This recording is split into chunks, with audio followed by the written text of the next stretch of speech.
Here we are, recording again.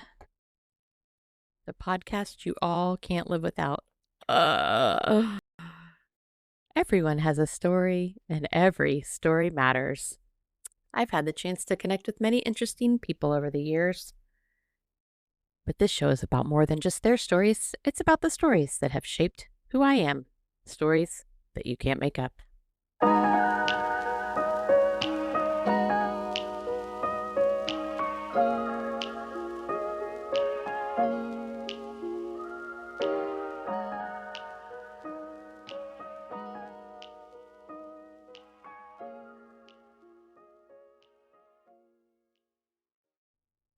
Welcome to You Can't Make It Up. I'm your host, Chrissy Jackson. I'm a podcasting newbie. I've wanted to host a podcast for many years, so here I am, taking the leap. Thank you for taking it with me. Today is Tuesday. It is November, and this is episode number 26. Thank you for listening. If this is your first time to listen, I'm a menopausal middle-aged mom. I love my family. I love Jesus. I love music. I love working out with Peloton. Most weekends right now, you'll find me running on Saturday and doing a Sim 60 on Sunday, doing laundry, cleaning the house, and watching football. I am broadcasting from Houston, Texas. My dream is to travel the world and experience the beauty that God has created, and I'm grateful that you're here to listen. What will you learn or gain listening to this podcast? I don't know that you'll learn anything, but you'll hear real stories you can't make up. I want to encourage you to never give up.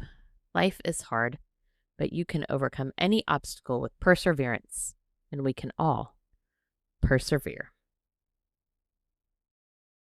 Today, I'm going to talk to you about political trolling, or is it just another typical Tuesday? I'm not big on politics, y'all, but this is just too good to pass up. Today's story isn't one that I personally encountered, but one that frankly sounds like it was ripped from a high school cafeteria, not the hallowed halls of the White House. The main players, White House Press Secretary Caroline Leavitt, White House Communications Director Stephen Chung, and HuffPost reporter S.V. Date. The date was mid-October 2025, and the reporter texts Leavitt, again, the White House press secretary, with a straightforward journalistic query. He wanted to know who suggested Budapest as the location for a planned meeting between Donald Trump and Vladimir Putin. That's a totally legitimate political question, right? Her response, well, classic. From Press Secretary Caroline Leavitt, the answer was the dismissive two-word playground taunt. Your mom did. Actually, that's 3 words, but you might know it as your mom. I guess her boss, the communications director, Stephen Chung, corrected her with the correct taunt back and echoed the sentiment with just your mom. A political tag team move, if you will.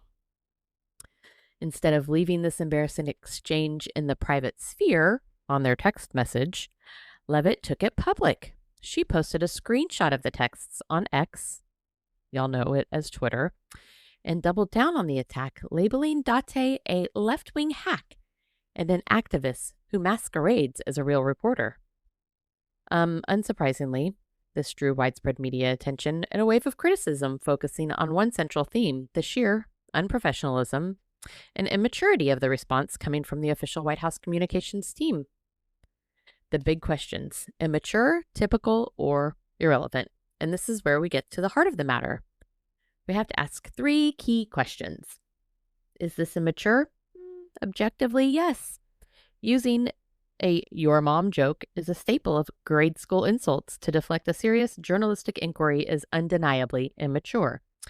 It's a blatant failure to engage with the substance of the question, and replacing professional dialogue with trolling. Here's the rub. Does that immaturity cost them anything more? I mean, I'm guilty of using your mom as my Instagram name. It's a tribute to my darling daughter who often answers questions her father and I ask with your mom. It's actually a running joke in our house. But is this typical? For the White House? Let's think back to the political landscape of the past decade. We've seen the line between professional political discourse and political trolling blurred considerably. High-ranking officials use social media for personal attacks, nicknames, and meme-worthy quips. In the context of this specific political era, is this an outlier, or is it simply another example of the administration's strategy of performance over policy and contempt for the press? It certainly feels more like the latter. The dismissal of the reporter as a hack is a common playbook tactic used to undermine credible reporting. Who holds them accountable, or does it matter anymore? This is the million-dollar question. In a traditional political environment, a White House press secretary or communications director engaging in this unprofessional behavior might face swift and serious consequences, formal reprimand, maybe even resignation. But today, what is the mechanism for accountability? The media? Well, they've reported on it, they've criticized it, but their criticism is often dismissed by the administration and its base as biased or part of a concerted attack. The public, for a portion of the public, this type of response is actually celebrated. It's seen as authentic, as owning the libs, and as a courageous pushback against a press they already distrust. For those voters, this isn't a flaw, it's a feature. The administration, clearly the individuals involved aren't holding themselves accountable. They're proudly displaying the exchange. Their supervisors are even participating. So if the media's criticism is ignored and the behavior is rewarded or at least tolerated by a significant segment of the electorate and administration itself, then the question isn't who holds them accountable. The question is, does the traditional concept of accountability even apply in this context anymore? When immaturity is weaponized as a political strategy, the rules of the game fundamentally changed. The "your mom did" text exchange is small potatoes in the grand scheme of global politics, but it's a perfect microcosm of our current reality. It's unprofessional, yes. It's immature, absolutely. But in an era where chaos and contempt are often rewarded, it appears to be entirely typical and perhaps most disturbingly irrelevant to the job security of the people involved. Will we see an even more juvenile low? Will the lines between political communication and internet trolling fully dissolve? Not quite sure, but if you're looking for an appropriate use of the "your mom" comeback, I've got a teenage daughter who will gladly teach you more about it. Thank you for listening to You Can't Make It Up. Interested in sponsoring this podcast?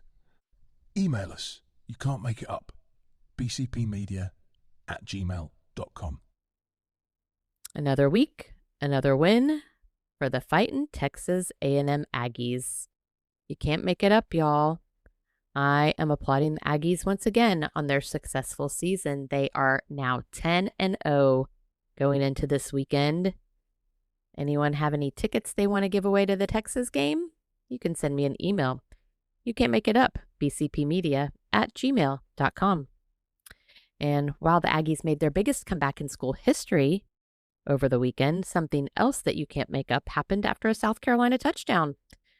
Did any of y'all see the Texas State Trooper who clearly shoulder checked and then yelled at the two South Carolina football players as they walked out of the tunnel from their touchdown celebration? I mean, I commented when watching the game that there was no reason for this guy's behavior. And by the looks of what I'm reading in the universe, you all agreed as well. Some people are even calling for the players to file assault charges against this guy. The trooper was removed from the stadium, and the DPS says they are handling the issue internally, which is fair. I wonder what would have happened if thousands of people didn't see this on their television screens. That is it for this episode of You Can't Make It Up. Thank you for joining me. Between episodes, I am on the socials. On Instagram, I'm yourmom6868. Your mom.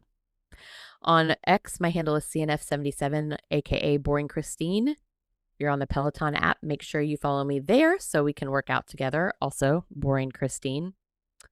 Thank you again for joining me for You Can't Make It Up. Tune in for a new episode in 2 weeks. Thanks for listening, and remember to be kind. Everyone is going through something you know nothing about.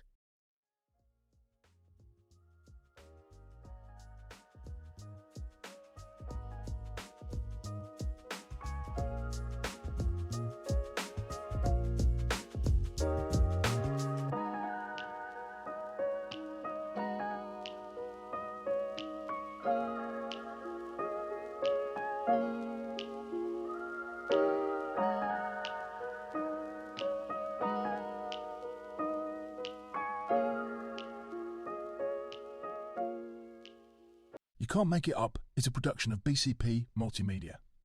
This podcast is produced and written by Chrissy Jackson. All rights are reserved.